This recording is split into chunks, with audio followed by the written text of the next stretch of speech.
So good morning to all of you. My name is Dheeraj. I lead the technology team at mFilter. We are an ad fraud detection tool and help brands in ad fraud and brand safety. The topic for this panel discussion is BADvertising. It's a new term being coined and a pretty interesting one because I think it sums up the problems we will discuss in this panel today. With me is an interesting panel with advertisers and a tech provider who can help us in resolving or understanding as to what BADvertising is all about. So what I'll request is, starting from you, Jahid, if you can quickly introduce yourself and also talk about briefly what the hell is BADvertising. Exactly, it's a hell, yeah. Just that we don't know about it. So hi guys, my name is Zahid. I head digital and content marketing for HDFC Bank, and it's the #1 bank in India at this point of time with 70 to 80% spends on digital. And when digital is so important in our banking scenario, especially to performance or brand visibility, taking digital as the main route, you can very well understand that we need to take care of each and every step. Where is my money going? How am I measuring it? And what's happening to this entire world of digital advertisement out over there? Now, I am seeking questions from the technical guys, from the technical partners, and from the entire external market. Anybody can help me out in two broad sectors, and I'll just kind of take 2 minutes to detail it right now, or you want to come back to it later? Please go ahead. Yeah? Okay. So, first is the way ad is being served, right? Digital, unlike traditional media, is fragmented not only in the way content is being consumed, but the way ads are being served in each of the platforms. So what is the viewability definition? YouTube has its own definition, Facebook has its own definition, come the monster of OTT, then we have the publishers show serving a video, it's confusing. I don't know what's viewability, right? Then, who is viewing it? Is it a bot? Is it a same pixel with a lot of ads stacked? Who is viewing it? Third, if somebody's, where is my ad being viewed? So brand safety, ad fraud, viewability, 3 of my key components. Who can help me solve this and give me in one platform? Second, if my advertisement is happening, who is helping me to give me a unified measurement platform? See, what's a thumb rule? One guy should see how many impressions of your ad. 6, 7, 4, 5, I don't know. You have to give me a thumb rule. But then now if you have to define YouTube 5 times, Facebook 5 times, Hotstar 5 times, right? Display 5 times, programmatic 5 times. So one person can be tagged 25 times and there is no way I can draw a suppression over there in the campaign. There are other tools that DMP and all coming in, but that's too way evolved, too much way expensive. So how can I move beyond the walled gardens of all the digital platforms and get me a unified campaign measurement tool? So very broad questions which I'd like to get an answer to this entire platform, and let's see how we can solve this on this whole issue, right? Yeah. Sounds like a tall ask, Jahid, but yeah, we'll try our best for it. What about you, Manav? So, if you look at ad fraud, right, and from a global standpoint, there is no right number that, people have been able to arrive at. But the range that I read on eMarketer is anywhere from $6.5 billion to $19 billion globally, annually, right? So if you look at the scale and if you look at the entire ecosystem, right, and which is what we were discussing as well, that, where does the responsibility lies? Is it on the publisher? Is it on the algorithms? Is it on the advertiser? Where is that, not blame as much, but where is the responsibility lies and what kind of tools and what kind of solutions are available, and why should, in fact, if you take a step back, you realize that why should there be a tool required when I have paid for a particular, ad to be viewed, as he rightly said, right? So apart from who, when, how, and where is the responsibility of that platform or that publisher which is showing that ad, right? And to what extent he's gonna repatriate back to the advertiser in case either the ad has not been viewed or has been viewed but not by the right human or not by the right target, right? I think those are the questions that we should all seek answers to. Got it. What about you, Kushal? A very interesting sort of discussion which is happening across the world in terms of boardroom discussions of marketers as well. And I lead a company called Integral Ad Science, which has been in this space for about 12 years now. And I think our entire philosophy revolves on the fact that about almost 50% of all traffic on the digital space is bought. Which means that when you're sort of spending your large marketing dollars, you don't really know in terms of whether it's going to human traffic or someone intelligent more than us perhaps, right? So when companies as large as Unilever, Procter & Gamble, the largest spenders, put tons of money on digital and other platforms, and we tend to use the word digital so easily, but the fact is brand safety and almost all these measures is not just about digital. When you sort of spend money on even outdoor, for example, we don't really know in terms of sort of when you put measures of how many people are going to sort of, I think, see the ad. And there's some matrix, the outdoor guy would say that, hey, this road has 1,000 people passing it or 500 cars, and then we put the ad there and you will get therefore some amount of salience for the brand.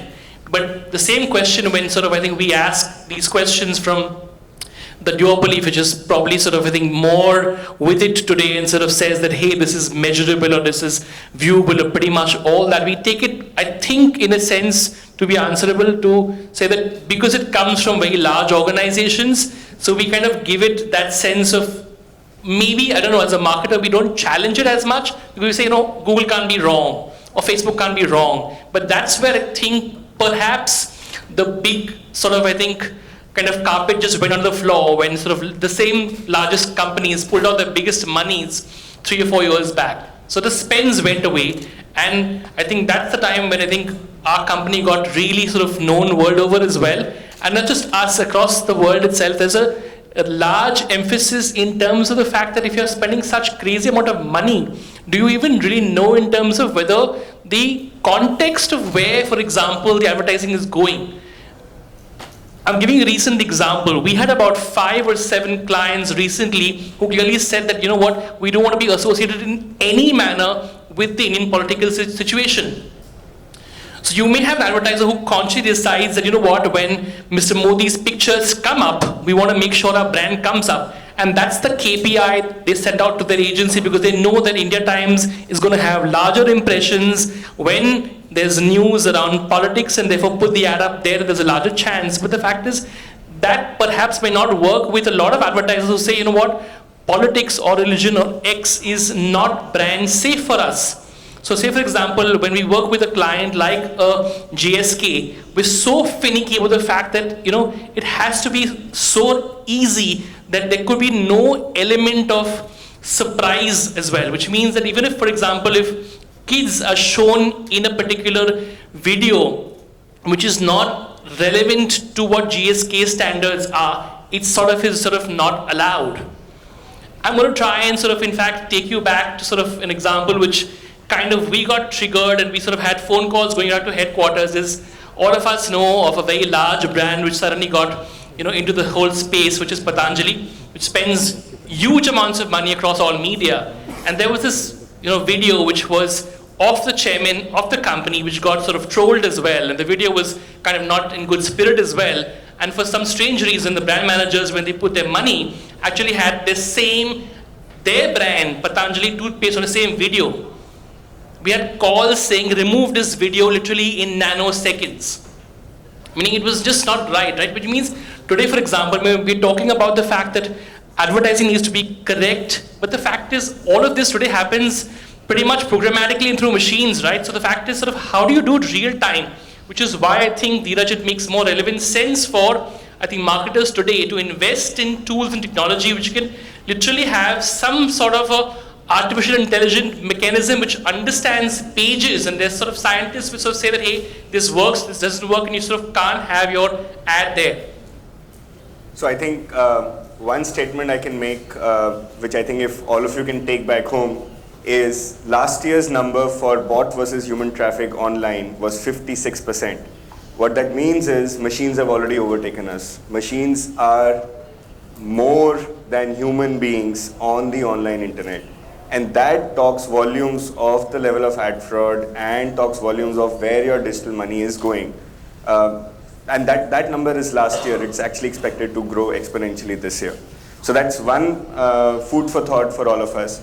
I think what I hear from the panel is BADvertising is about setting correct standards, setting standards which are common for all, understanding what is viewability, making sure that the performance or the ad spends are correctly measured and the ROAS, the return on ad spends are correctly measured.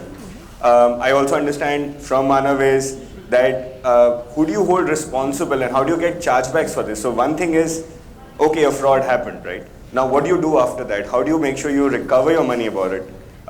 And the third aspect which I think came out was brand safety, how brands need to be cautious of where their ads are running, and are they actually aware that their ads might be running in places or placements which might impact them rather than doing any benefit of it. So I think those are the different aspects which this panel will try and cover. So let me go to you, Jahid, and bring back that discussion on. So in your experience in HDFC Bank, what kind of issues have you seen, whatever you can disclose about? And what did you do to recover that money? Manav was hinting on that. And how did you solve that out, or is it still solved for you or not? Okay, so let's say I'll give you two different examples where we can recover money or where it's just a lesson for us to learn for the next campaign. Okay, in one of the cases where it's, let's say, a lot of leads are, which it's a lead hungry place, right? Banking, performance, aggressive, right? So when we do this lead kind of stuff, okay, what happens is a lot of leads come in. Bots, yes, 52%, they have overtaken human and they have overtaken in terms of intelligence too. Because it's now, let's say if we tie up with affiliates in terms of lead, which is not only a lead, but it has to be a verified lead. And the definition of a verified lead is a call has gone to them and they have answered. Okay, bot has cracked that too. So now there is no way you can define that, okay, the call has happened, that guy is not responding, that means it's a bot, so forget it. No, I'll not pay that affiliate. No, they have cracked that part too. So it's really cautious. Okay, so what we do is we try, whenever we go beyond, so what's something that we're noticing is, this is majorly happening in the long tail funnel of my campaign. Okay, not in the major channels. Okay, but then if it has to be scalable, we have to go beyond.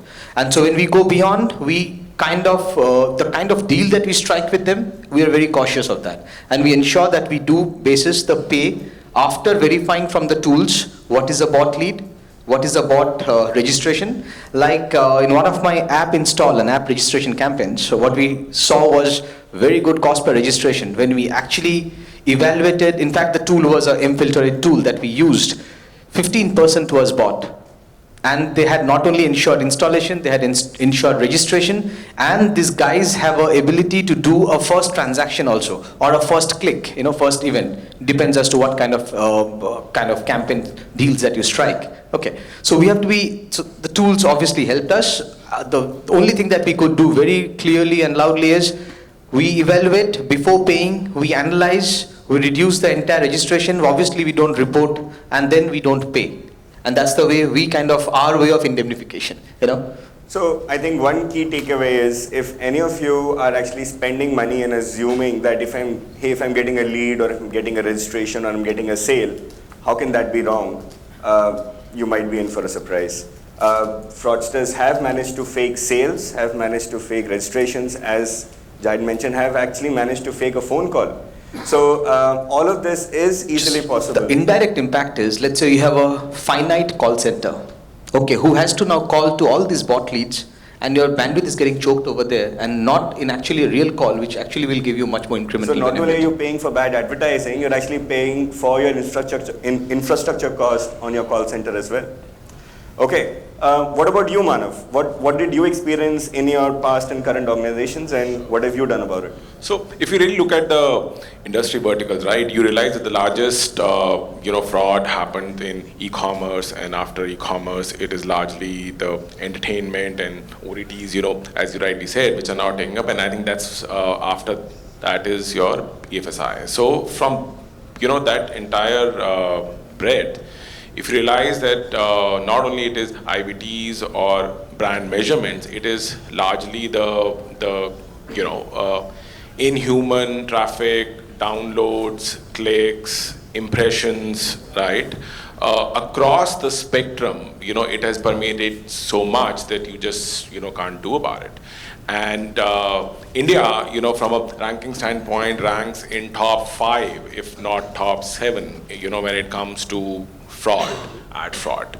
And, from the theoretical standpoint, as a marketer, one would see that why should I really be running around and implementing the anti-fraud solutions, when at the end of the day, I am giving you money to run my ad. I am qualifying the TG where the ad has to be run. I'm qualifying the audience, where the ad has to be shown. And you are the one who is responsible for bringing in the traffic. So those filters, those checks, those balances have to be either at a publisher end or a network, end and all. When we're, looking at data, you guys will be surprised to know that, globally amongst top 5,000 sites which have syndicated their inventory programmatically, something as basic as ads.text has been implemented only in 77% of those, right? And if you look at that specter in India, it'll be much more minuscule. By the way, ads.text has already got hacked. Correct. So, right? Unfortunately, before it could roll out, it's already got hacked. Correct. So, we've seen those initiatives, like TAG and all, where, trustworthy accountability group accreditations have happened. But at the end of the day, why should there be need of a tool? I'm not saying that you don't need mFilter IT, right? Or any such anti-fraud tool, but somehow as a ecosystem or as an industry, we need to put our brains together, and this responsibility has to be shared where the money is being spent, not the one who is spending the money. To me, that is a I need to challenge that, Manav. So are you saying the advertiser is not responsible for their money? Are you saying that the platforms, the publishers, they should be careful about it, and the advertiser should, hey, he's the one who's spending the money, why should he care about where he's spending the money? No. So if you, went through the earlier complex psychology presentation that MMA made, you realize a marketer's challenge, right? You have invested on creative, you have invested on people, you've invested on communication, right? And that's when you go out looking at where your audiences are, right? You go beyond Google and Facebook, and that's when you say, okay, I would need such audiences, and I trust that particular platform to bring in those audiences. So the limited point that I'm trying to make is that I'm paying the CPM or whatever matrix, whether it is CPD or whether it is CTR or whether it is CPM based, any matrix you pick, right? I agree to that matrix. In the contract, we agree to that it is humans who are going to see, because I've qualified the audiences. So the limited point I'm trying to make is, why should that responsibility rest on me? It has to be on the person who is representing to me that the platform or the ad is being viewed by humans. So what you're saying is that is it too much to ask for that my money should go to humans and not bots? Exactly.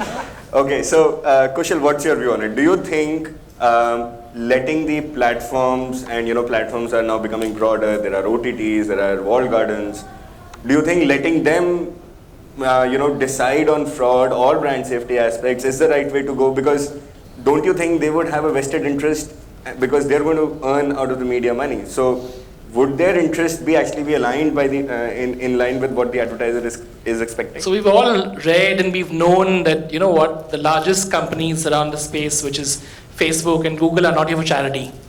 They take our data, they make usage of that, pretty much all that, and they make tons of money in the back of that. Having said that, if you really want to sort of still say that, this is Mark's company, he can't be sort of wrong, I could trust my money with it is all ridiculous hogwash. So you can't in any manner sort of say that, hey, I can't trust Dainik Jagran, but I'll trust Mark Zuckerberg. It's being ridiculous to sort of say as a marketing head of a company that, I'll take it with a pinch of salt. So the fact is, you can't do a spray and pray and say, because today 70% of the budgets may go to those large two companies, but 30% is growing. And with the OTT platforms still coming into the play as well, we believe definitely that the split's going to be about 50-50 in the next 2 years to come for sure. Having said that, as a marketer, it's going to be particularly more important to have some sense of responsibility to your own marketing budget, and you can't trust anyone. Today, for example, you can't trust your own sort of children or your wife, your own family. How can you perhaps in any manner make a statement saying, for example, that you really can sort of trust where your media money is going? So which only means that I would really advocate that marketers need to take onus of it themselves. If they've got to have every element of CPM put, I think sort of many years back, marketers went ahead and said, I will ad serve well, and I'll spend a certain element of a percentage of my CPM or whatever different way of doing it and say, okay, I'll do that. I would think already, for example, if you look at the Western world, 80% of the largest advertisers use tools and technology to ensure that when marketing happens, and I can tell you, for example, that we've begun to work with, relevant, I'll give you an example even here, for example, when we work with a auto manufacturer, and practically every sort of quarter, there's a new car being launched. When a car being launched, one is to sort of say they want to talk about brand and value and, creation in terms of sort of what the car is all about. At the same time, they have the same aspects as what he would have in terms of a bank to have leads for test drives for their sort of, so they have two larger KPIs. But having said that, they've got their own caveats in terms of saying, we shouldn't be on X kind of websites. We should have a certain benchmark of viewability. It's moved from viewability now to say, I will only pay for time in view, which means that if someone has seen my ad lesser than, for example, of 10 seconds or whatever different measures are, I won't pay. And that's where the whole discrepancy typically happens between the publishers and the marketers, wherein you may put certain benchmarks, and if you're a large marketer, you'd probably get your way around and say you'd get freebies back from the publisher. But if you're a smaller client, what really happens? I think Rohit is going to be worrying about this. We just talked about why 1 second is important, and now we have brands saying that we're going to pay for amount of time people actually looked at the ad, right, in seconds. Yeah. So, but yeah, interesting. One thing I just want to, so I don't know about wives and children, but certainly my boss is trusting me, and that's why we have to, give every buck of money that we are spending on digital marketing. Okay, so see, nobody intends to do fraud. Okay, let's put it this way. My agency who's working with me, okay, all are human. Humanly, it's impossible to manage the ocean of digital spread that's lying out over there, right? And it's more the user-generated content that's coming up by the day, which is and which people are using to. So I want to use more of user-generated content because I know he's an influencer for me. He has got great blogging spots. Put my advertisement over there. And then when the long tail is so huge and so lengthy, it's not possible maybe for one person, two person, three people, okay, to actually manage the entire end-to-end. That's where machine comes into play. Machine comes into play both from serving point of view and both from ensuring that it's being served in the right way, viewability happens, and fraud doesn't happen, so that it's the right guy who's viewing it at the right spot, right? So I think that kind of is where I think what Manu is trying to understand, that yes, but why should we take care, or the onus is only on us, that we have to, as I rightly said, right, first crack the creative, first fight for the budget, then the creative. When everything goes live, then get this tool, okay, and then ensure that the tool is leveraged properly to get the right efficacy of the whole platform. So why everything is on us, right? Yeah, I mean, I think what you're basically saying is that, hey, let me do the creative part and someone else handle the tech part. There's a lot of science in campaign management also after creative, sure. yeah. I'm sure. So my 2 bits on it is that you definitely need to have protection in place, right? It's basic expectation that if you have a bank, you need to have a guard, right? As low tech as a guard is, but you need to invest in a guard, right? You might say that, hey, I have the world's best vault in place, which has biometrics and it has fingerprinting, but you still need that guard who will enter a registry and say these are the people who actually entered the vault. My sense is that having basic protection always helps. Who will pay for it effectively? I think the cost of that security or protection will automatically come from the savings which you will derive by not paying for all that junk traffic, which means that effectively from your finance point of view, at least it will be an ROI positive case. But yes, I think it's important that at least as an advertiser you're aware about it, you are actually bringing in that protection and making sure that there is someone who's independently, neutrally tracking it and reporting to you that are you spending money in the wrong direction or not. I think that's more important because otherwise you might end up wasting a lot of money assuming that if you're getting leads and you're getting sales and you're getting registrations, which is obviously good for a business, but not necessarily good in terms of wasting of money. So let me simplify it, okay? When you spoke about guard and when you spoke about a tool that one needs to invest in to gauge the fraud, right? The limited point that we've been trying to make and labor upon is that at the end of the day, if it is all algorithms that you are dealing with, And here is that, in terms of a tool, whether it is Moat or IAS, so, let's keep the regulator out, let's keep that watchdog out right now. At the end of the day, when you pick any of such tool to detect fraud, right, you trust that tool. The limited point that we've been trying to make, that why that tool can't be implemented on the supply side, right, or the publisher side or the network side. That is one. And B, as you very briefly touched upon it there, and the onus of paying for that tool. So today, what is the flow? I execute a campaign, I invest, let's say $100, out of which I realize using your tool that 40% of that has been a wastage, right? Then I go back to all those entities in the value chain, asking them to repatriate me that $40 which have been wastage, right? Whereas I'm paying for the tool as well.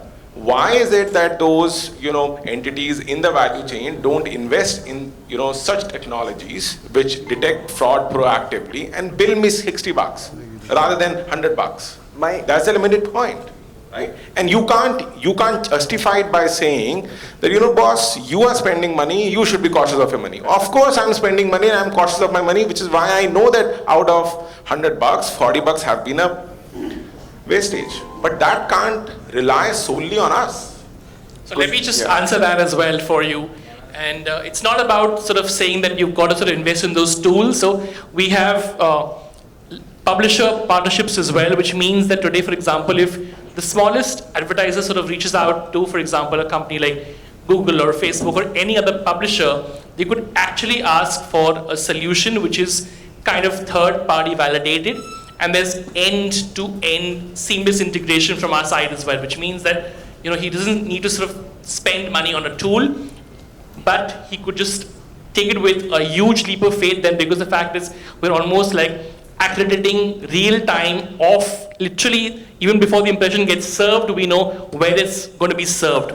So programmatically, it's sort of all tuned in the system as well. So to answer your question, Manav, and for the audience as well, that you really can, and we're now working with pretty much almost all the publishers across the world. So for example, even in India, if you want to sort of advertise on a OTT platform like a Sony Live or a Hotstar, for example, you could ask for viewability, brand safety, or a couple of others as KPIs and benchmarks for your campaign. But let me ask you a question.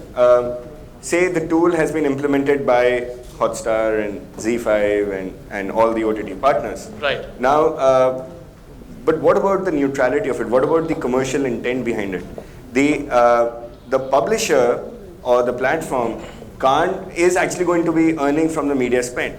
So for the publisher, the intention of weeding out fraud may not always be there. I'm not doubting the integrity of people. What I'm just saying is that under the pressure of margins and targets and year-end issues, what stops a publisher from showing something, if the commercial interest is not lined up towards the advertiser might be taken for a ride.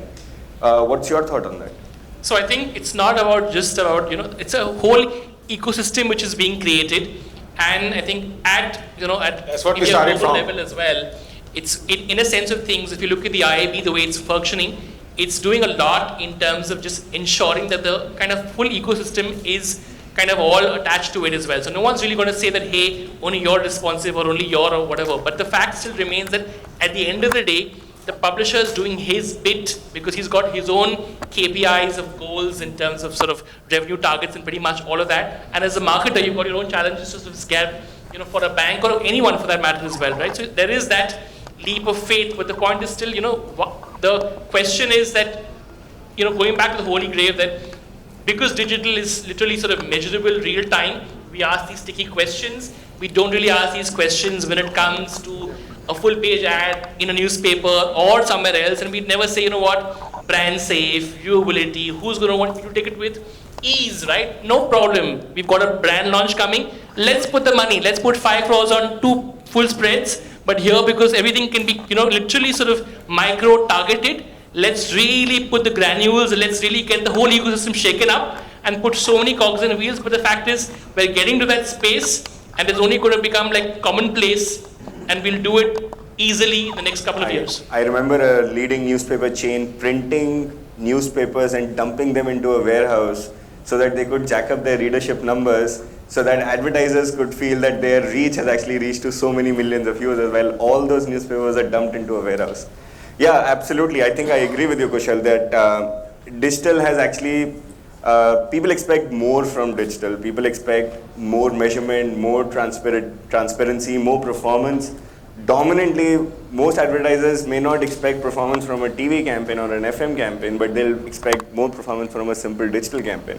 So yeah, I mean, I think that's how digital is structured. I see that more as a challenge which I think digital has to take up with, and I'm sure advertisers will realize that the non-digital channels are probably, we don't hear so much about fraud there because they're actually unmeasurable or not transparent, rather than the fact that if they were actually transparent, you might have all sorts of can of worms coming out there. But okay, we are about to have we are short of time. So Jahid, 2 quick sentences, your key tips for advertisers out there on what they should be aware about or they should be careful about when they're running the campaigns. See, the key USP of digital is what we just said. It's measurable, and that's why it's growing at a speed which nobody else is growing. Okay, but yes, when it grows as Spider-Man, with more responsibility or with more power becomes more responsibility, right? So it's a real powerful medium.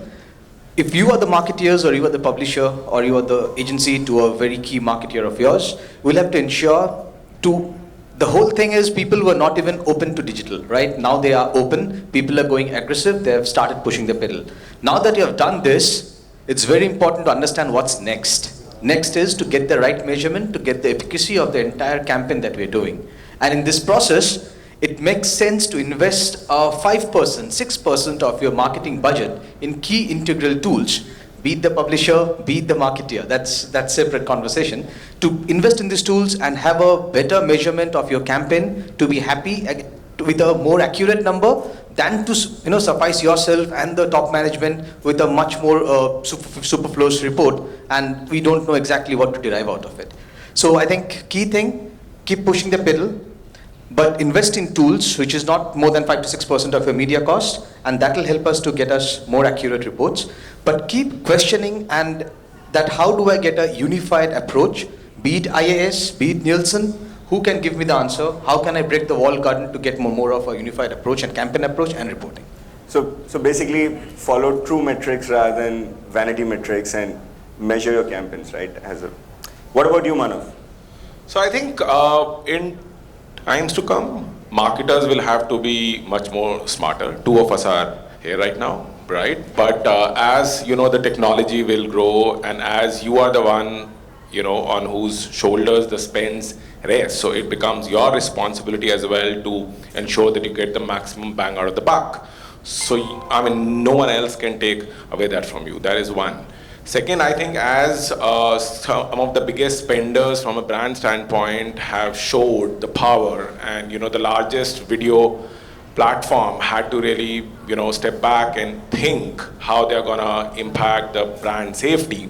I think a time will come. Because do you want to expand that? Because I don't think you've talked about it. So, if you look at it from the brand environment standpoint, we've seen the cases of Colas, Unilevers, and P&Gs of the world who have compelled YouTube in the past to really relook at their brand safety guidelines, because they took a collective call not to spend on that, and that actually impacted at a scale, their P&Ls. Right? Yeah. So I think increasingly as an ecosystem, it is the responsibility on the various stakeholders of the ecosystem to raise the standard. If you don't do that, right, you will see again such smart marketers compelling those entities which are, indulging in fraud to really compel them to go back and think. Got it. What about you, Kushal? I think the point we're making is pretty much common flaw, that you've got to invest in tools and technology, but the fact is you've got to be agile as well. So for example, I only think that as a marketer or the entire ecosystem, something new will come around again in the next 3 to 4 years, or some new method to the madness. So I think also the industry is grappling with some sort of unified measure of success. So I think time is going to sort of have some sort of standards come out as well. Lots of associations talking about it, but I think that's pretty much in the future for sure, that there's going to be some element of standardization of reportage which comes out. But the largest point is very clearly that please invest in every single rupee that you're spending. The onus can be a collective sort of way of saying who's going to sort of bear what end of that, but it's not later, but do it now. And for any sort of small, large, any sort of client whose performance, whose brand or anyone, make sure that you know where your money is being spent. Great. I'll summarize some of my suggestions for advertisers. Number one, have a tool, of course. Number two is, if you don't want to put into a tool, use your common sense. There is a lot of data, there's a lot of information which is available out there. Have you and your team look at data, look at IP addresses, look at timestamps, look at user agents, look at make and model. I don't know how many of you actually know the details behind each of these phrases I used, but you should. If you are aware about them and you look closely, you'll actually find patterns. Bots, as good as they may be, will leave patterns. They will leave indicators. They will leave a signature, a cookie trail, which can help you track that down. So if for some reason you don't want to invest in a platform or a tool, please be on top of your own data. Be looking at it, and you might see from a common sense perspective that things won't add up. And if they don't, at least you would know that which side of the mess are you in.